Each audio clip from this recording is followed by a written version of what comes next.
If you visit the British Museum's digital archives today, you will find a gap in the catalog. Between the pottery of the early dynastic period and the gold of the royal tombs of Ur, there is a missing entry. Catalog 44-X. In 1924, the legendary archaeologist Sir Leonard Woolley was excavating near the ancient Sumerian city of Ur. Official records say he found standard cuneiform tablets, but Woolley's private journals, discovered decades later in a locked estate in Sussex, tell a story of a discovery that should have stayed buried. 30 meters below the desert floor, Woolley's team broke into a chamber that shouldn't exist. It wasn't made of mud, brick, or limestone. It was a seamless, windowless room made of a polished black stone that felt unnaturally cold to the touch. Inside there was no light, yet the room was bathed in a faint, pulsing violet hue. But it wasn't the light that terrified the workers.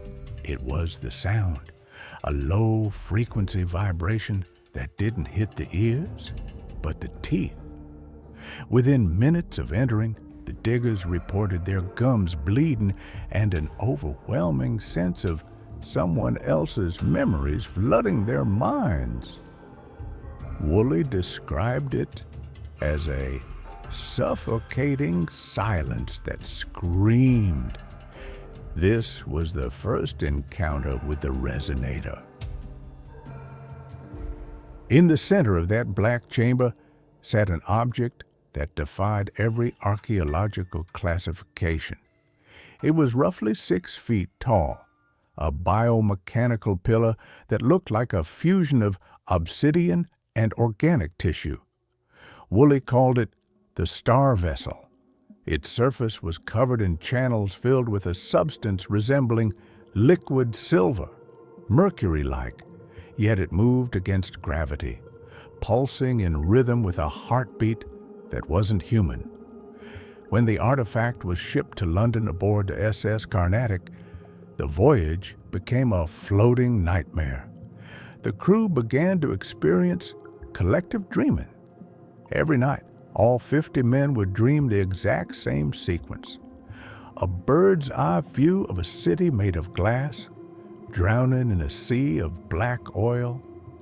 By the time the ship docked, 3 men had vanished, and the ship's cat was found in the cargo hold, dead, with its fur turned entirely white.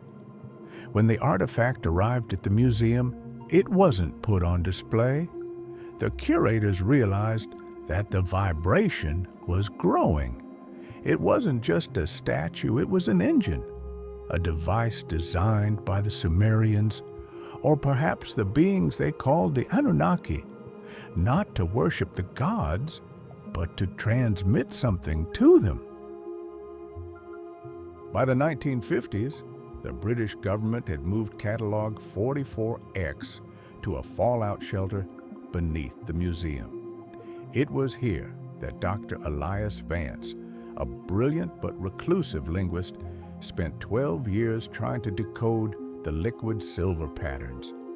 He discovered that the symbols weren't a language. They were a frequency map of the human brain. Vance's theory was radical and terrifying.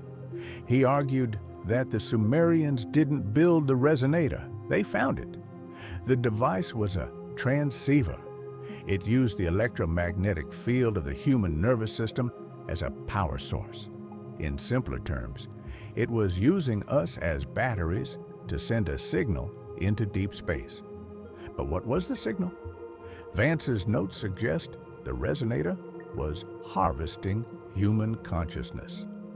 Every dream, every fear, every memory of the people within its radius was being compressed into data and beamed toward the void in the Botas constellation, a place where astronomers now see a massive, unexplained hole in the universe.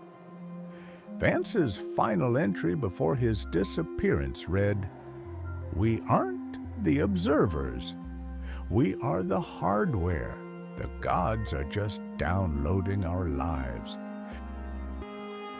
In 1974, a team of scientists attempted to reboot the artifact by hitting it with high-frequency sound waves.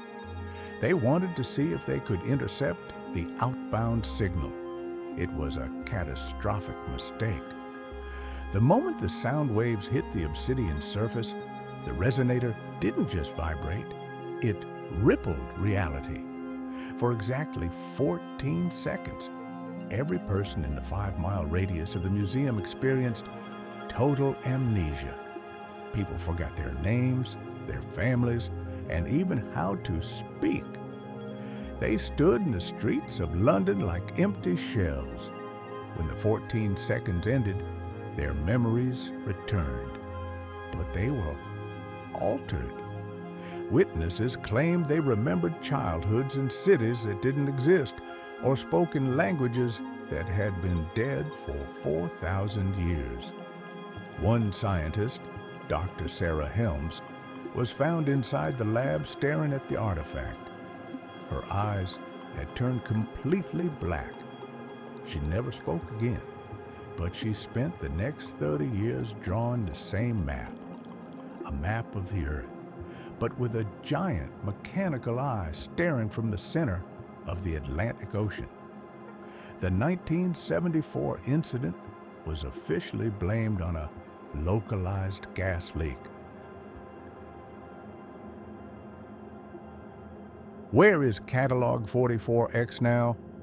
It is believed to be housed in Sub-Basement 4, a high-security facility reinforced with lead and copper shielding deep beneath London.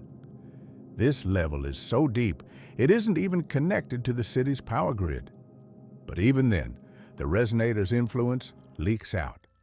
Modern technology has made the artifact even more dangerous. Hackers who have attempted to use drone cameras near the museum's restricted zones report that their feeds cut out exactly 44 meters above the ground.